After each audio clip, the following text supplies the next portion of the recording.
For your activity, do this following.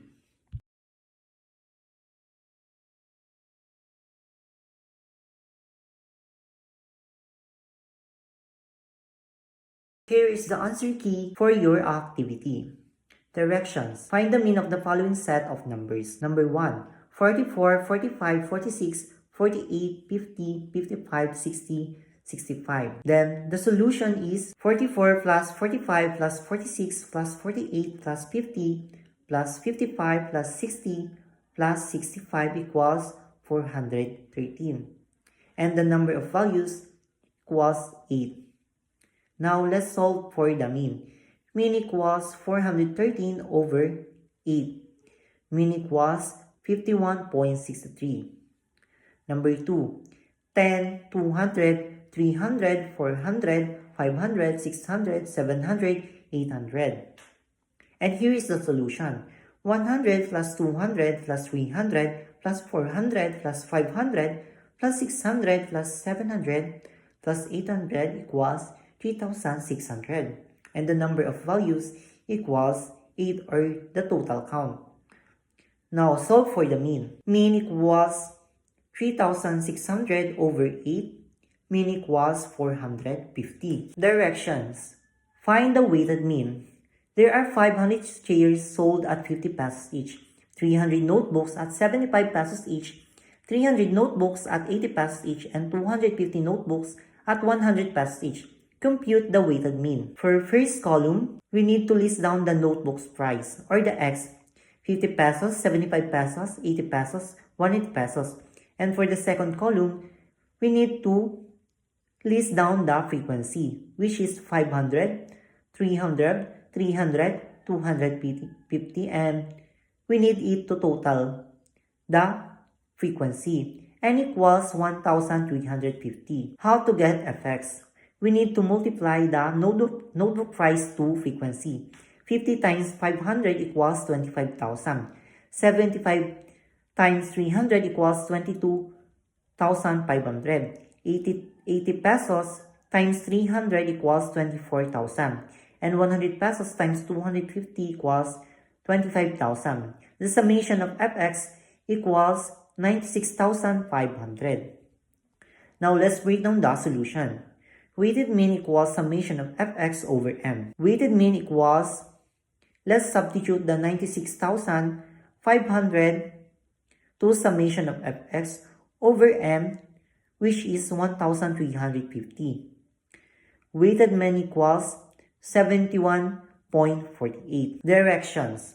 Solve for the mean given the group data or frequency distribution. We need to create the table that contains class boundaries, frequency, class mark, and sum of frequency and class mark. 52.5 to 63.56, and the missing is class mark and sum of frequency and class mark, so on and so forth. Now, let's break down the solution. Class boundaries 5.25 to 63.5. The frequency is 6. How to get class mark? We need to add 52.5 plus 63.5, then divided by 2 equals 58. Now, how to get frequency and class mark? We need to multiply frequency and class mark. 58 times 6 equals 348. Next is 63.5 to 74.5. The frequency is 12. How to get class mark? We need to add 63.5 to 74.5 divided by 2 equals 69. Then, frequency times class mark equals 828, so on and so forth. The total frequency is equal to 80. And the summation of fxm equals 6,807. Now let's break down the solution. Mean equals summation of fxm. Now let's fill the missing part of the following data, which is class mark and sum of frequency and class mark. Here is the class boundaries. 52.5 to 63.5, the frequency is 6. How to get class mark? You need to add 52 63.5 plus 63.5 divided by 2 equals 58. And how about the sum of frequency and class mark?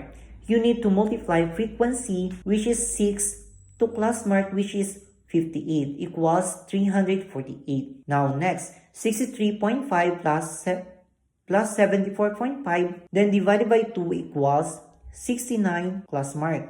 And how to get sum of frequency and class mark? You need to multiply 12 times 69 equals 828. 74.5 plus 85.5 divided by 2 equals 80. And 25 times 80 equals 2000. 85.5 plus 96.5 divided by 2 equals 91. 91 times 18 equals 1638. 96.5 plus 107.5 divided by 2 equals 102. 102 times 14 equals 1428. 107.5 plus 118.5 divided by 2 equals 113. Times 5 equals 565. The total frequency is 80 and the summation of fxm equals 6807. This is the solution of mean. Mean equals summation of fxm over m. Let's substitute 6807 to summation of fxm and 80 for n. Mean equals 85.08. Now let's move to activity 2. Direction. Find the median of the following grades: 90, 88, 78, 94, 77, 85, 92, 97, 76. Here is the solution. 90, 88, 78, 94, 77, 85, 92, 97, 76. N equals 9. Median equals n plus 1 over 2. Median 9 plus 1 over 2. Median equals 5th. The mode is 77. Next is solve the median for the following data. We have here a table. Class frequency, frequency, cumulative frequency. 0 to 10, 10 to 20, 20 to 30, 30 to 40, 40 to 50, 50 to 60, which is the class frequency. And the frequency is 5, 8, 12, 20, 10, 5. The total number of frequency is 60. And the cumulative frequency is 5, 13, 25, 45, 55, 60. Here is the solution. N equals 60, lower boundary equals 30, cumulative frequency equals 25, frequency is equals 20, interval is 10, mode equals lower boundary plus n over 2 minus cumulative frequency times interval over frequency median.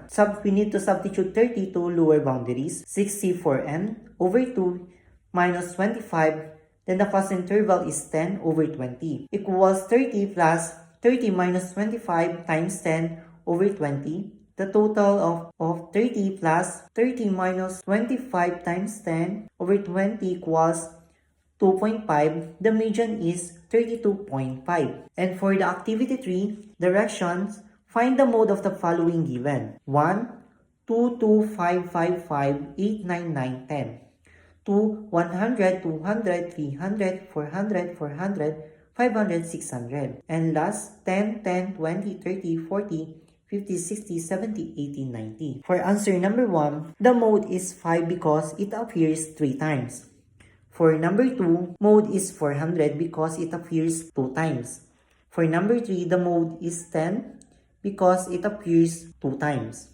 Next, find the mode of the following data. Class limit 10 to 19, frequency is 4 and cumulative frequency is 4. 20 to 29, frequency is 8, cumulative frequency is 12. 30 to 39, frequency is 15 and the cumulative frequency is 27. 40 to 49, frequency is 6 and cumulative frequency is 33. 50 to 59, frequency is 2 and cumulative frequency is 35. The total number of frequency equals 35. Here is the solution. Mode equals lower boundary plus times close open parenthesis df1 over df2 plus df2 times interval. Mode equals 29.5 plus close open parenthesis 7 over 7 plus 9 times 10 equals 29.5 plus 7 over 16 times 10 equals 29.5 plus times 0.4375 times 10. Mode of 29.5 plus 4.375 equals mode equals 33.88.